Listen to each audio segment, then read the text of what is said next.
जीवन काटिबा ताहले आमन को कौन सी विषय घृणार विषय हेब नाही।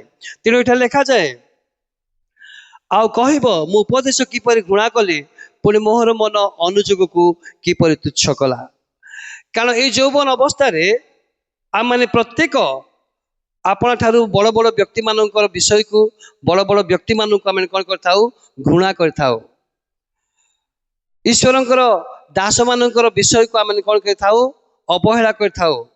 ईश्वरंकर बड़ बड़ दास मानकर विषय को आम हेय ज्ञान करथाउ जहा द्वारा कि आम भविष्य आमकर यौवन अवस्था अंधकारमय होता है। तेणु 13 पद लिखा जाए मु अपना शिष्य शिक्षक मान कथा मानिली नहीं और जो मैंने मत शिक्षा देले से मानक वाक्य प्रति अपना कान डेरिली नहीं। प्रिय बंधुगण जदि माने अपना जीवन मध्य सजग होगा इच्छा करूँ सजाड़ा इच्छा करूँ ताहले आम कौन आवश्यक बड़ लोक मानकर शिक्षा को मानिबा को पड़िबो शिक्षक मानकर कथा मानिबा को पड़िबो। आउ जो माने आमन को वर्तमान जीवन रे शिक्षा देउछंती से मानकर शिक्षा को माने अपना अपना मन मध्य हृदय मध्य रखिकी आगे को बढ़ी पार पड़ो से मानक वाक्य प्रति अपना कान डेरिबा को पड़िबो। जदि यौवन अवस्था रे कौन सी भद्र व्यक्ति बालक माने डिकन माने अपना अपना को उत्तम रूपे शिक्षा देउछंती अनुयोग करूछंती ताहले से मानकर अनुयोग केबे भी आम माने घृणा करबा नाही। तेणु तार गीत संहिता 128 पर्वर 1 पद लिखा जाए कि पाठ करेंगे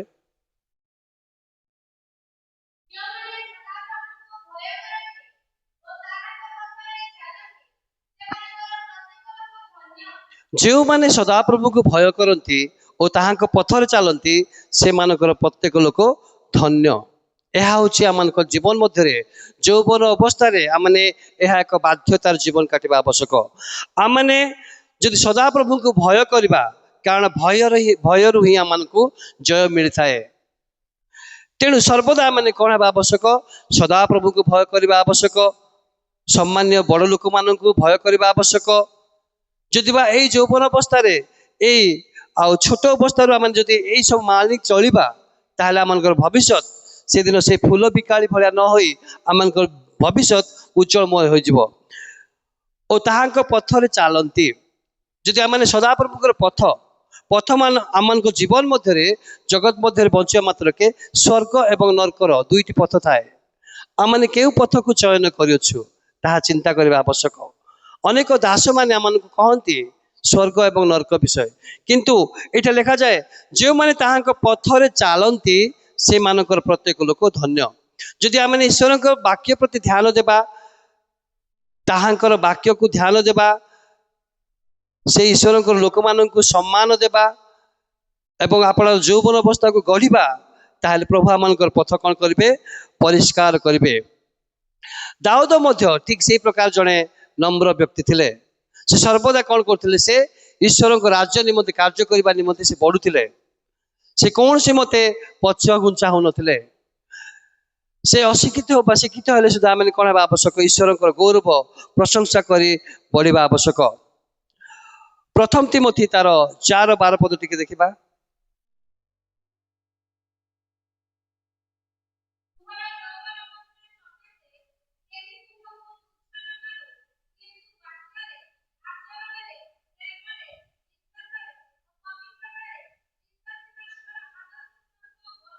तुम्हार यौवन अवस्था सकाशे कहीं तुमको तुच्छ न करू। आम मैंने बाल्यकाल ठारू आज जाए वाक्य ईश्वर को दास मान द्वारा शुणी आसुछु ये वाक्य पुराणा हेले सदा आम मैंने हृदयंगम करने ना हाँ आज आसला ये कहीदेला काल की आसो से कहीदेव आम यही धारणा धरचु किंतु आम ये वाक्य को अंतर सहित नेबार आवश्यक। तुम्हार यौवन अवस्था सकाशे कहीं तुमको तुच्छ न करू। तुच्छर अर्थ हीनमानिया आमके हीनमान आवश्यक ना कारण आमर ईश्वर स्वर्ग देख अच्छा महान परमेश्वर आम केबे तुच्छ कर से जन्म देना सकल आवश्यक से जोगाऊ अच्छा से महान परमेश्वर अच्छा ताहांक द्वारा आम केबे तुच्छीकृत होना किंतु आम व्यवहार द्वारा ये जागतिक लोकों द्वारा मैंने निजे निजक आमने तुच्छीकृत जीवन काटुअछु किंतु प्रभु परमेश्वर आम केबे भी तुच्छ बाहर करना ଆମମାନଙ୍କୁ ଆନନ୍ଦର ଜୀବନ କାଟିବା ପାଇଁ ଦେଉଛନ୍ତି। ତେଣୁ ତୁଚ୍ଛ ନ କରୁ, କିନ୍ତୁ ବାକ୍ୟରେ, ଆଚରଣରେ, ପ୍ରେମରେ, ବିଶ୍ୱାସରେ, ପବିତ୍ରତାରେ ବିଶ୍ୱାସ ମାନଙ୍କର ଉଦାହରଣ ସ୍ୱରୂପ ହୁଅ। ଯଦି ଏଇ ଯୌବନ ଅବସ୍ଥାରେ ଯଦି ଆମମାନଙ୍କର ଜୀବନକୁ ବଢ଼ାଇବାକୁ ହେଲେ ଆମେ କ'ଣ ହେବା ଆବଶ୍ୟକ? ଈଶ୍ୱରଙ୍କର ବାକ୍ୟରେ ଧ୍ୟାନ ଦେବା ଆବଶ୍ୟକ ଏବଂ ଈଶ୍ୱରଙ୍କ ପ୍ରତି ଆଚରଣରେ, ବଡ଼ମାନଙ୍କର ସମ୍ମାନରେ, ବଡ଼ମାନଙ୍କୁ ସମ୍ମାନ ଦେଇକି ଏବଂ ପ୍ରେମରେ, ପ୍ରତ୍ୟେକଙ୍କର ପ୍ରେମରେ, ବଡ଼ ଲୋକମାନଙ୍କର ପରାମର୍ଶରେ ଆମେ କ'ଣ ହେବା ଆବଶ୍ୟକ? ବଞ୍ଚିବା ଆବଶ୍ୟକ। ତେଣୁ ବାକ୍ୟ କହେ 2 Corinthians ତାର 5 ପର୍ବର 17 ପଦରେ,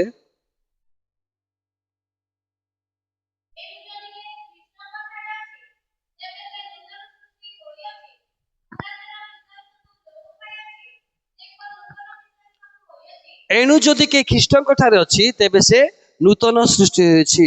ଯଦି ବା ଆମେ ଆଜି ମନସ୍ଥ କରୁ ଯେ ଆମେ ପୁରାତନ ବିଷୟ ସବୁ ଆମେ ଭୁଲିଯିବା ଆବଶ୍ୟକ। ଯୌବନ ଅବସ୍ଥାରେ ଆମେ ପୂର୍ବ ଦିନରେ କ'ଣ ହେଇଛି କ'ଣ ନାହିଁ, କିନ୍ତୁ ଆମେ ଆଜି ପରିବର୍ତ୍ତନ ହେବା ନିମନ୍ତେ ଚେଷ୍ଟା କରିବା ଆବଶ୍ୟକ। ଏଣୁ ଯଦି କେହି ଖ୍ରୀଷ୍ଟଙ୍କ ଠାରେ ଅଛି ତେବେ ସେ ନୂତନ ସୃଷ୍ଟି ଅଛି। ଯଦି ନୂତନ ସୃଷ୍ଟିରେ ବାଧ୍ୟତା ହେବା ତାହେଲେ ଆମମାନଙ୍କର ପୁରସ୍କାର ନିଶ୍ଚିତ ସ୍ୱର୍ଗ ରାଜ୍ୟରେ ଅଛି।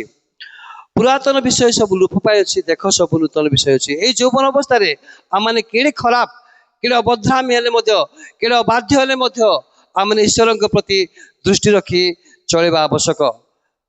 ଏଫେସୀୟ ତାର 2 ପର୍ବର 8,